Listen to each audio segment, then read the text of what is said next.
मिलिंद देवरांवरून भाजप शिवसेनेत संघर्षाची शक्यता। दक्षिण मुंबई लोकसभेसाठी दोन्ही पक्ष आग्रही।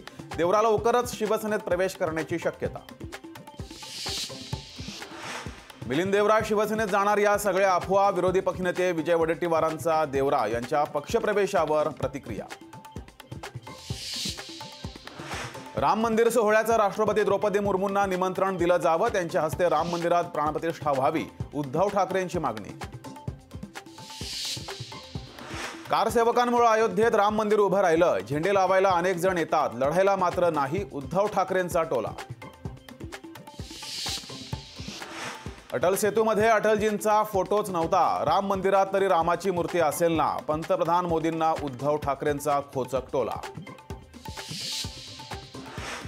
गद्दारांच्या घराणेशाहीवर मोदी काही बोलले नाही। घराणेशाहीवर घरंदाज माणसांना बोललेलं बरं।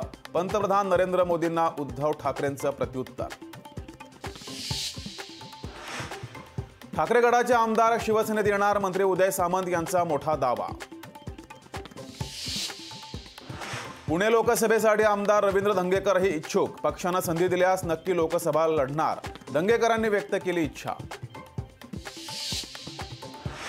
बीडमध्ये आज ओबीसी महाएल्गार सभा। छगन भुजबळांच्या प्रमुख उपस्थितीत सभा। सभेसाठी पंकजा मुंडे, प्रीतम मुंडेंना निमंत्रण।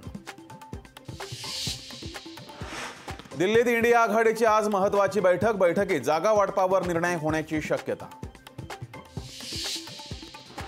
मनसेचा आज मार्गदर्शन मेळावा। मेळाव्यात राज ठाकरे करणार मार्गदर्शन। मेळाव्याला मनसेचे प्रमुख नेते राहणार उपस्थित।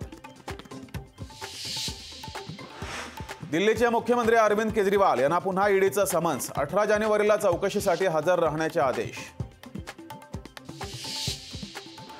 म्यानमारच्या घुसखोरीनं देशाची चिंता वाढवली। मोदी मात्र पर्यटन रोड शो करत फिरत आहेत। सामना अग्रलेखातून मोदींच्या रोड शोवर टीका। मुंबई महानगरपालिकेच्या ठेवी घटल्या। महापालिकेच्या ठेवींमध्ये 5,000 कोटींची घट। पालिकेला सध्या बँकेत 86,401 कोटींच्या ठेवी। देशात अबकी बार 400 पार तर राज्यात अबकी बार 45 पार। मुख्यमंत्री एकनाथ शिंदेंचा निवडणुकीसाठी नवा नारा। लोकशाही मराठी ऐका, पहा, जागरूक रहा।